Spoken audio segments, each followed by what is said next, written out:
हुई और मुसलमान हिम्मत के साथ इनका मुकाबला करते रहे और काफिर शहीद होने लगे और पीछे हटने लगे। ये देखकर इन 50 तीरंदाजों को लगा कि मुसलमान जंग जीत चुके हैं और कहीं ऐसा न हो कि इन्हें माले गनीमत न मिले। तो इन 50 तीर अंदाजों में से 35 मुसलमान पहाड़ से उतर आए और इसी मौके का फायदा उठाकर खालिद बिन वलीद ने पहाड़ के पीछे से मुसलमानों पर हमला कर दिया। अब आगे और पीछे दोनों तरफ अबू सुफियान का लश्कर था और मुसलमान इन दोनों के दरमियान फंस चुके थे और इस तरह बहुत से मुसलमान शहीद होने लगे। और इसी वक्त नबी पाक सल्लल्लाहु अलैहि वसल्लम के भी दांत मुबारक शहीद हो गए, जिससे ये अफवाह फैल गई कि नबी पाक सल्लल्लाहु अलैहि वसल्लम शहीद हो गए।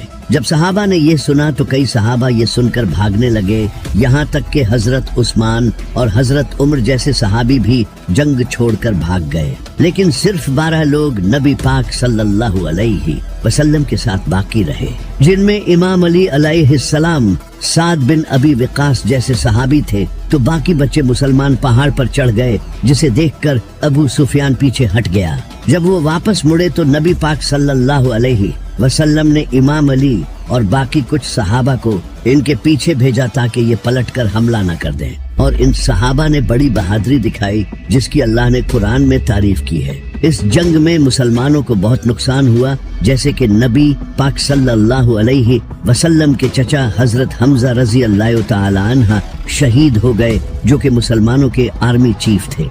ओहद की जंग के बाद अबू सुफियान ने आखिरी कोशिश की मुसलमानों को खत्म करने की और इसने अरब के कई बड़े कबीलों को अपने साथ मिलाया ताकि इस बार वो एक बड़ी फौज के साथ मुसलमानों को खत्म कर सके। उन्होंने 10,000 का लश्कर तैयार किया, जबकि मुसलमान टोटल 3,000 थे। वहीं दूसरी तरफ नबी पाक सल्लल्लाहु अलैहि वसल्लम को भी इस बात का पता चल चुका था कि इनके खिलाफ साजिशें हो रही हैं। तो नबी अलैहिस्सलाम ने सहाबा से इस बारे में मशवरा किया। तो एक सहाबी जो कि पर्शिया को छोड़कर मदीना आए थे, जिनका नाम हजरत सुलेमान फारसी था, उन्होंने नबी अलैहिस्सलाम को बताया कि पर्शिया में हम अपने दुश्मनों से बचने के लिए खंदक खोदते हैं, जिससे वो हम तक पहुंच नहीं सकते और हम इन पर तीरों के साथ हमला करते हैं। तो नबी अलैहिस्सलाम को ये ऑप्शन ठीक लगा और आपने मदीना के फ्रंट पर खंदक खोदने का फैसला किया, क्योंकि मदीना बाकी सभी तरफ से पहाड़ों से घिरा हुआ था। तो फिर मुसलमानों ने खंदक खोदना शुरू कर दिया। ये खंदक खोदना ही मुसलमानों के लिए एक बहुत मुश्किल काम था, क्योंकि मदीना एक पहाड़ी इलाका था और इस इलाके में खंदक खोदना कोई आसान काम नहीं। लेकिन फिर भी मुसलमान पूरी जान लगाकर खंदक खोदते रहे।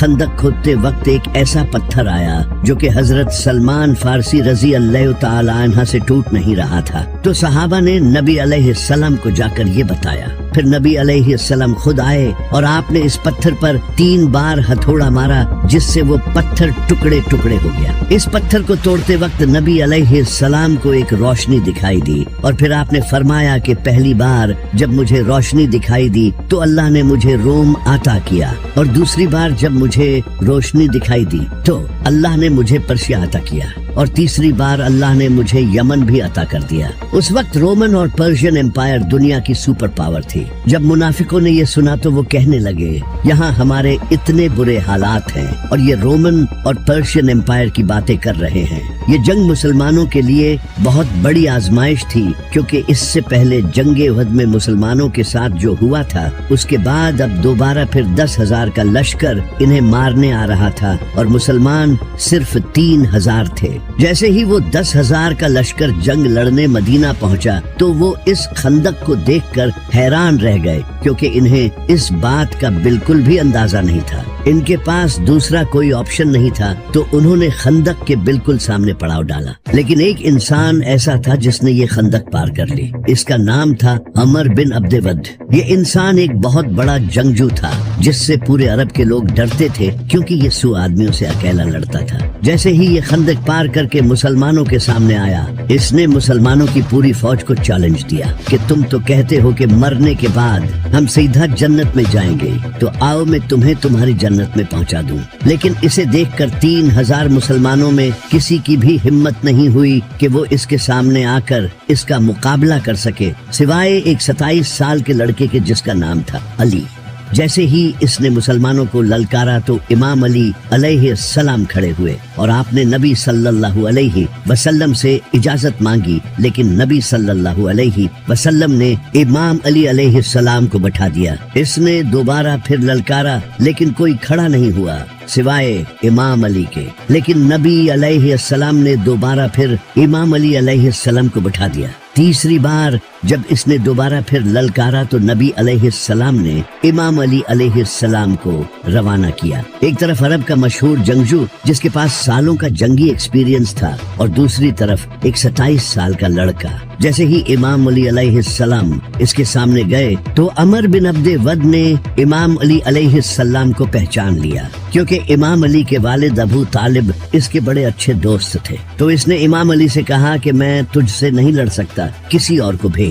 लेकिन इमाम अली अलैहिस्सलाम ने कहा कि मैं तो तुझसे लड़ना चाहता हूँ। फिर इसने इमाम अली अलैहिस्सलाम से कहा कि मैं अपने हर मुखालिफ को 3 ख्वाहिशों का इजहार करने का मौका देता हूँ। तो इमाम अली अलैहिस्सलाम ने कहा कि मेरी पहली ख्वाहिश तो ये है कि तुम मुसलमान हो जाओ, और दूसरी ख्वाहिश ये है कि तुम ये जंग छोड़कर वापस चले जाओ, और तीसरी ख्वाहिश ये है कि तुम मेरा मुकाबला करो। इस बात पर उसे गुस्सा आया और वो तेजी से इमाम अली की तरफ हमला करने बढ़ा, तो मेरे मौला अली ने एक ही वार में इसे खत्म कर दिया। ये देखकर सब हैरान रह गए, क्योंकि ये किसी मोजज़े से कम नहीं था। इसके बाद काफिरों ने दोबारा खंदक पार करने की हिम्मत नहीं की। फिर अल्लाह ने तेज आंधी चलाई, जिससे काफिरों के खेमे उड़ गए और इन्हें बहुत नुकसान हुआ। लेकिन काफिरों ने एक नई चाल चली। उन्होंने मदीना में मौजूद यहूदियों को अपने साथ कर लिया और इनसे मदीना में दाखिल होने का रास्ता मांगा, जबकि इन यहूदियों ने मुसलमानों के साथ डील की हुई थी। फिर भी उन्होंने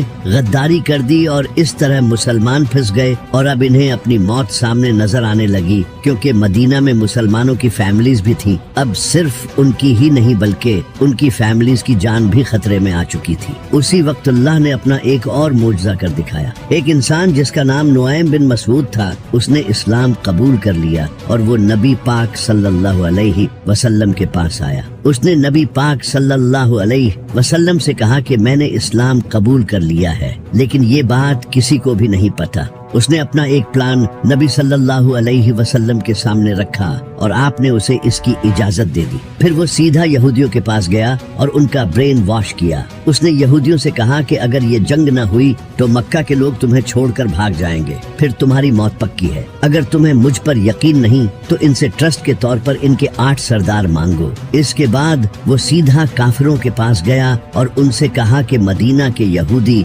मोहम्मद के साथ मिले हुए हैं और वो मोहम्मद को अपना ट्रस्ट शो करने के लिए तुमसे तुम्हारे 8 सरदार मांगेंगे। तो जैसे ही यहूदियों ने इनके 8 सरदार मांगे तो इन्होंने साफ इनकार कर दिया। इससे इनकी डील टूट गई। अब काफिर फिर से अकेले पड़ गए थे और आंधी की वजह से उन्हें काफी माली नुकसान हुआ और उनका खाना भी खत्म हो गया। फिर वो वापस चले गए। इनके जाने के बाद नबी अलैहिस्सलाम अपनी ज़रा उतारने लगे। इतने में ही हजरत जिब्राइल आपके पास आए और आपसे फरमाया, या रसूलुल्लाह, अभी यहूदियों से बदला बाकी है। तो नबी अलैहिस्सलाम ने इमाम अली अलैहिस्सलाम की क़ियादत में एक फौज रवाना की और फरमाया कि असर की नमाज हम वहीं पढ़ेंगे। वहां पहुंचकर यहूदियों ने नबी अलैहिस्सलाम से कहा, हमें आपका फैसला कबूल नहीं, आप हमारे साथ जो चाहते हो वो करो, लेकिन हमारा फैसला साद बिन मुआज रजी अल्लाह ताला अन्हा से कराओ, क्योंकि साद बिन मुआज को वो जानते थे। तो साद बिन मुआज ने उन्हीं यहूदियों की किताब तौरात से फैसला किया, क्योंकि तौरात में गद्दारी की सजा मौत है। इस वजह से फिर हजारों यहूदियों को कत्ल कर दिया गया, सिवाय उनके बच्चों और औरतों के,